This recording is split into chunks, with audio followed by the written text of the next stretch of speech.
如果問大家美國空軍現在最頭疼的問題是什麼，我估計大部分人都會脫口而出，是怎麼讓戰機飛得更快，導彈炸得更猛，或者怎麼對付那些日益崛起的對手。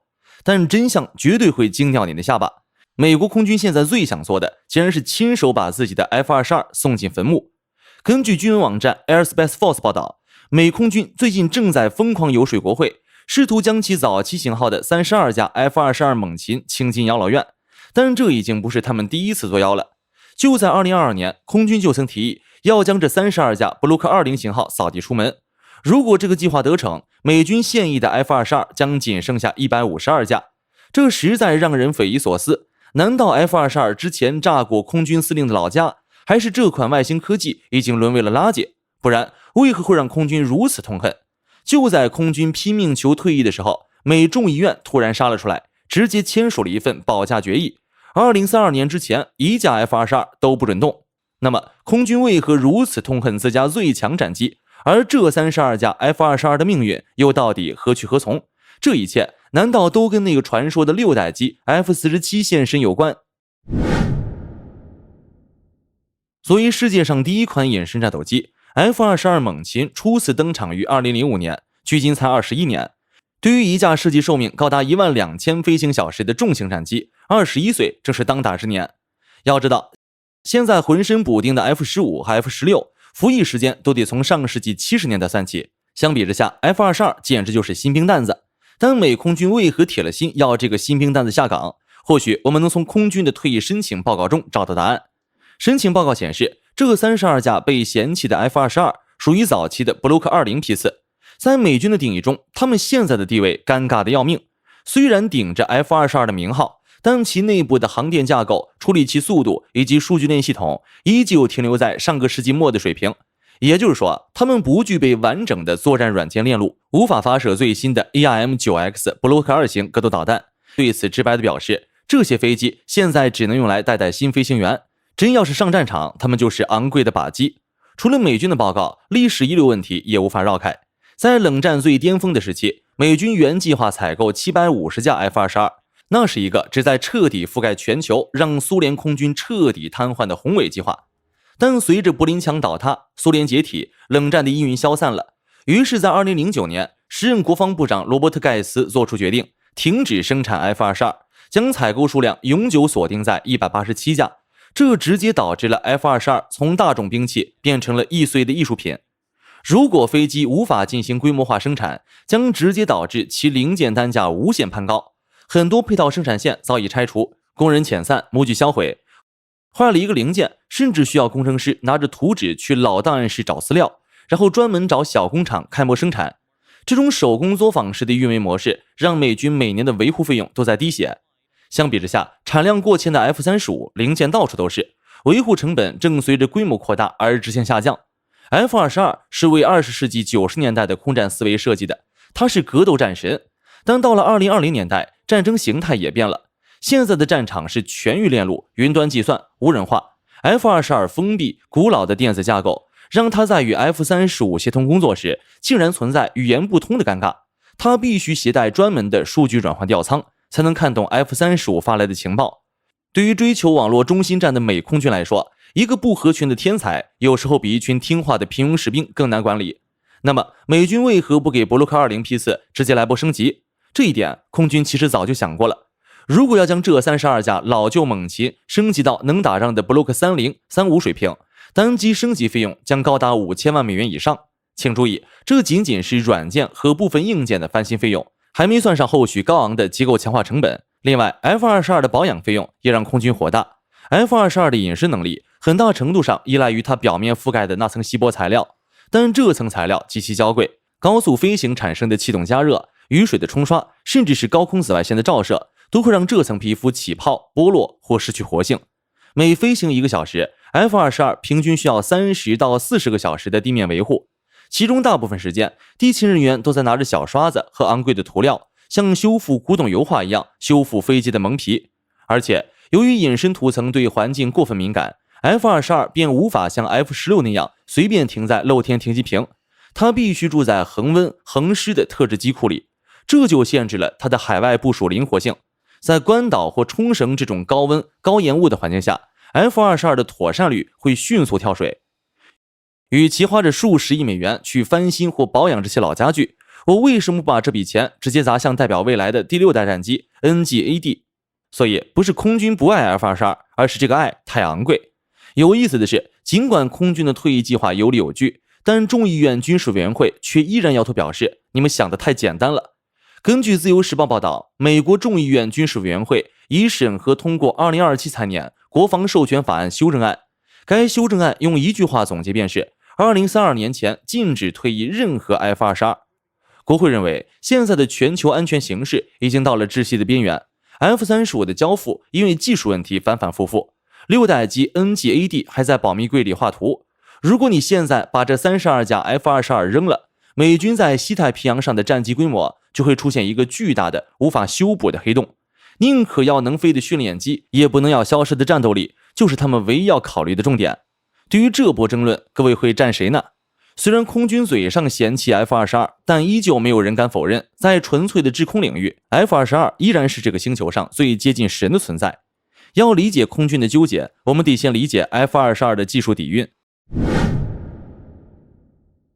早在研發之初，空軍就給 F-22 的設計師們定下了一個核心理念，那就是 First Look, First Shot, First Kill。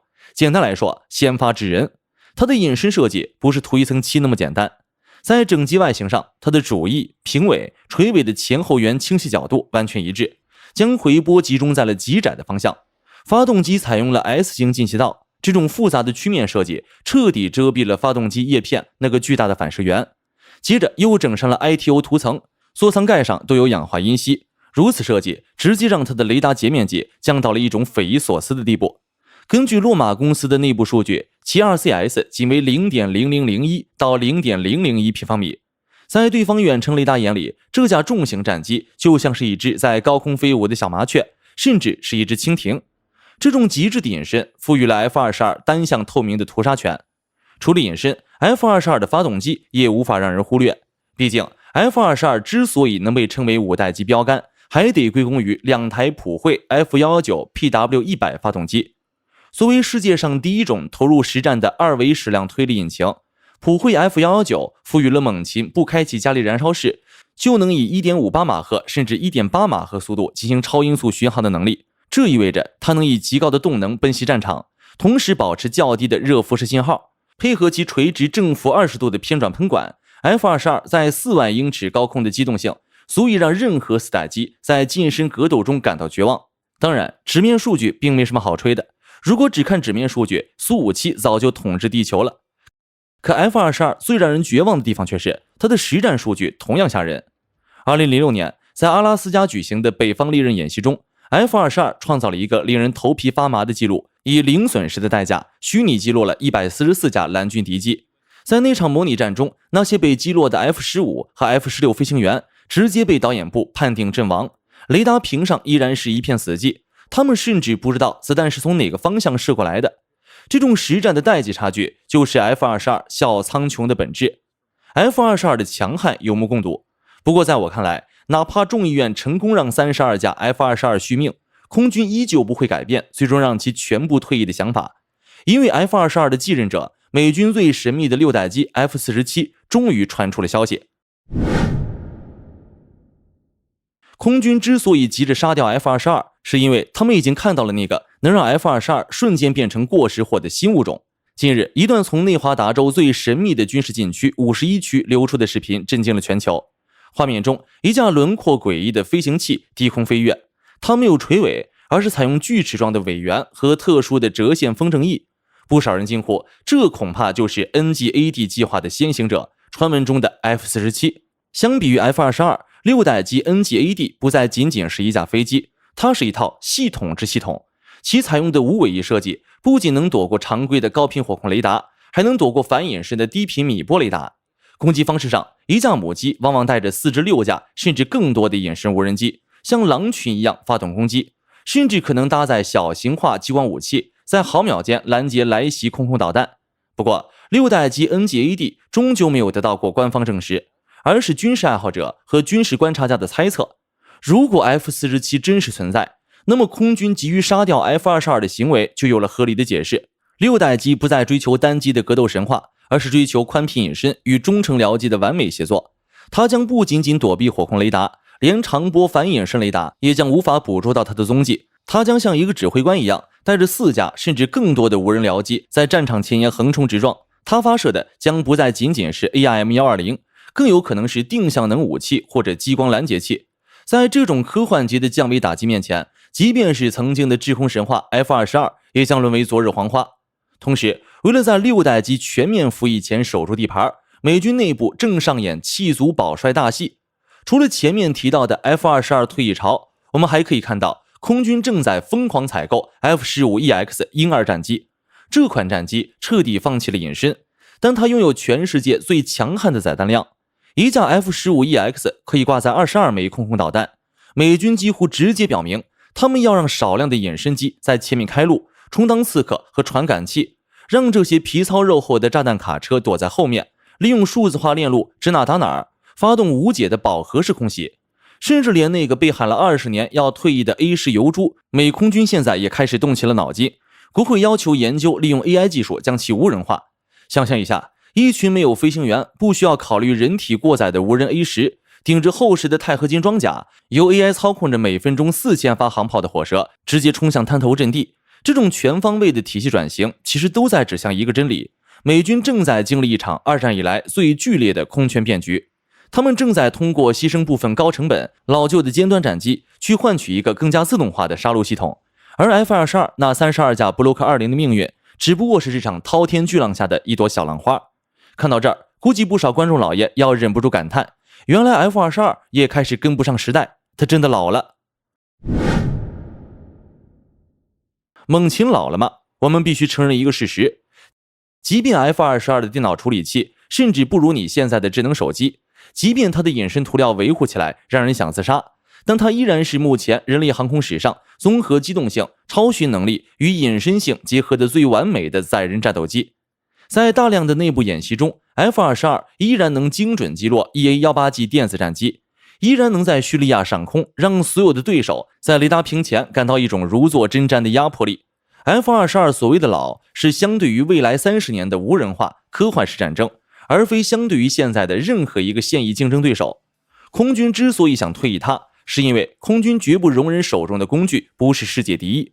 國會之所以想留住它，是因為在6代機沒有大規模服役前， F-22 就是保住霸權的最後底褲。F-22 的命運其實就是美蘇冷戰遺產在21世紀的最後回響。它曾是這個星球上最孤獨的勝利者，在無敵的寂寞中度過了20年，卻在還沒來得及參與一場大規模制空權爭奪戰時，遇到了信息化、AI 化和去人類化戰爭的巨浪。這32架 Block 20猛禽最終可能會成為6代機 NGAD 的技術活標本，或者是地勤人員練習拆解的犧牲品。但無論如何， F-22 作為有人機之王的時代正在緩緩降幕。至於未來的 F-22 會走向何種結局，我們不妨拭目以待。好了，本期視頻到這就結束了。各位認為美空軍這種殺掉猛禽的行為是高瞻遠矚的戰略布局，還是短視之舉？如果是你握有五角大樓的1000億預算，你會選擇給猛禽延壽，還是直接殺向6代機？歡迎在評論區留言討論，我們下期視頻再見。好的，各位觀眾朋友們，我們頻道一直在聊真實的軍事資訊和武器裝備，後台也經常有朋友問，有沒有值得推薦的入門級模型？今天就和大家分享一款近期接觸到的產品。首先，它的外形還原度做得相當不錯，比例準確，武器上的一些關鍵細節和標識也都有體現，材質也說得過去，拿在手上有不錯的分量感。其次，它具備一定的可動性，對於理解基礎操作原理有一定幫助，讓它不僅是個靜態擺件。綜合它的做工和可玩性來看，價格確實比較親民。對於想入門模型收藏，或者單純想在桌上貼一個擺件的朋友來說，是一個性價比很高的選擇。商品鏈接已經給你們上了，感興趣的朋友可以自行了解。